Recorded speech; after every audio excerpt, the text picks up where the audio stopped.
Wanderer of the Wasteland, Chapter 13, Part 1.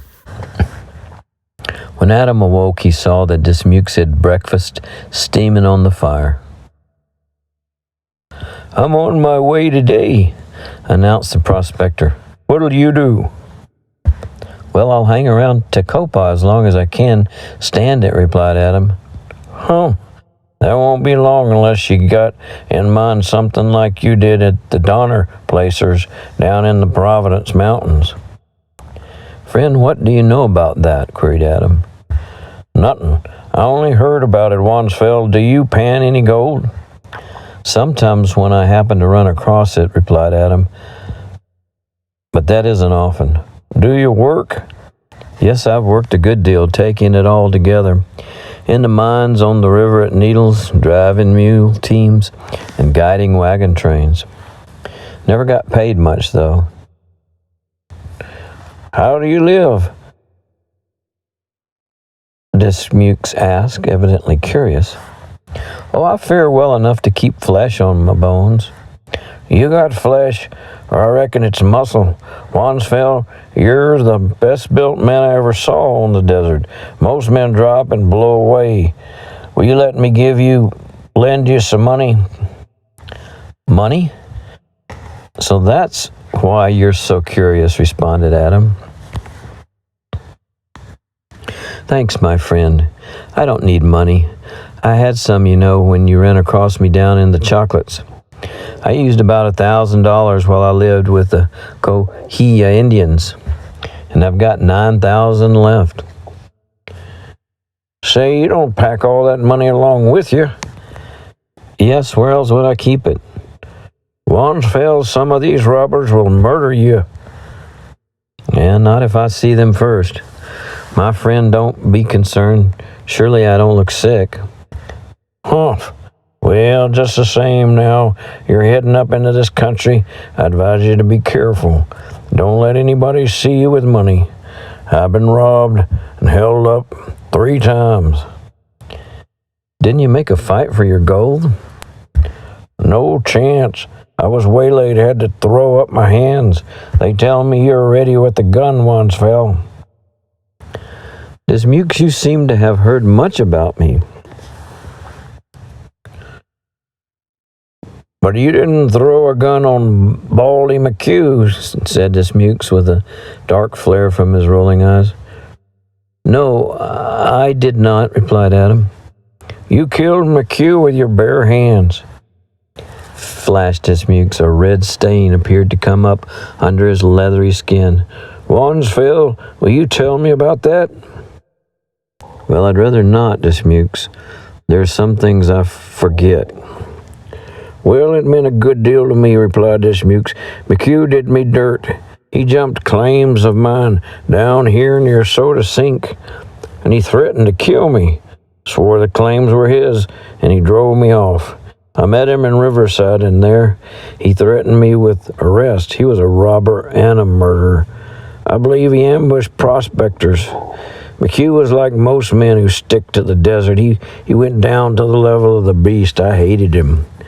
The stranger who told me he swore there wasn't an uncracked bone left in McHugh's body. Wansfeld, if you did that to McHugh, you squared accounts. Is it true?" "Yes." Dismukes rubbed his huge hands together, and his ox eyes rolled and dilated. A fierce and savage grimness distorted his hard face for an instant and then passed away. "What'd you kill him for?" "Because he would have killed me." "Didn't you look him up on purpose to kill him?" "No. A year before that time I went to Goff's. Someone took me into an old tent where a woman lay dying. I could do little for her. She denounced McHugh. She blamed him that she lay there about to die. She did die, and I buried her. Then I kept an eye out for McHugh." I wondered, said Dismukes. "It struck me deep. Lord knows fights are common out here in desert. Why, on the desert, every way you turn, you see death. It's the life of the desert, but the way this was told me struck me deep.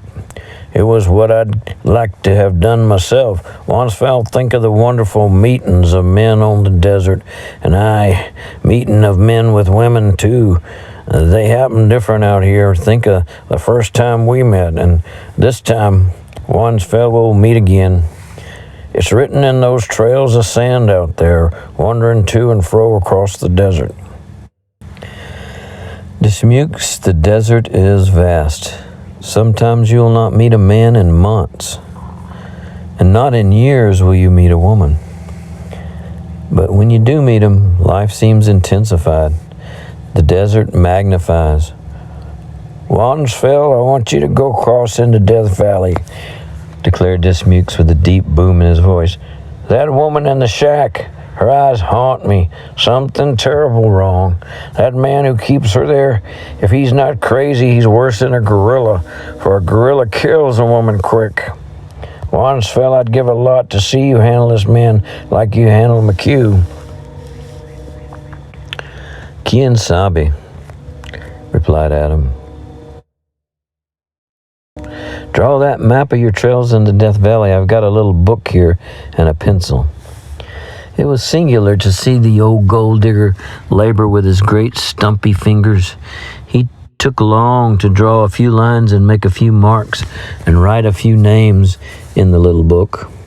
But when he came to talk of distance and direction of trails and springs, of flat valley, mountain range, then how swift and fluent he was, all that country lay clear in his mind, as if he were a great desert condor, gazing down from the heights upon the wasteland which was his home. Now I'll be going down into the funeral soon, concluded Dismukes. You see, here's Furnace Creek where it runs into Death Valley. You'll cross here and come up Furnace Creek till you strike the yellow clay hills on the right. It's a hell of a jumble of hills, absolutely bare. I think there's gold. You'll find me somewhere. It seemed settled then that Adam and Dismukes were to meet in some vague place at some vague time. The desert had no limitations. Time, distance, and place were thought of in relation to their adaptation to desert men. Well, it's getting late, said Dismukes, looking up at the white flare of the sun. I'll pack and go on my way. While Dismukes strode out to drive in his burros, Adam did the camp chores. In a short time, his companion appeared with the burros trotting ahead of him, and the sight reminded Adam of the difference between prospectors. Dismukes was not slow, easy, careless, thoughtless. He had not suffered the strange deterioration so common to his class. He did not belong to the type who tracked his burros all day so that he might get started mañana. Adam helped him pack. Wansfield, maybe meet again, Dismukes said as they shook hands. All trails cross on the desert, and I hope you strike it rich. Someday, goodbye, returned Dismukes with the vigorous slap he started the burros. And Adam was left to his own devices. After Dismukes passed out of sight in the universal gray of the benches, Adam spent a long while watching a lizard on a stone. It was a chuckwalla, a long, slim, greenish bronze reptile, covered with wonderful spots of vivid color and with the eyes like jewels. Adam spent much time watching the living things of the desert or listening to the silence. He had discovered that watching anything brought its reward, sometimes in a strange action or a phenomenon of nature or a new thought. End of chapter 13, part 1.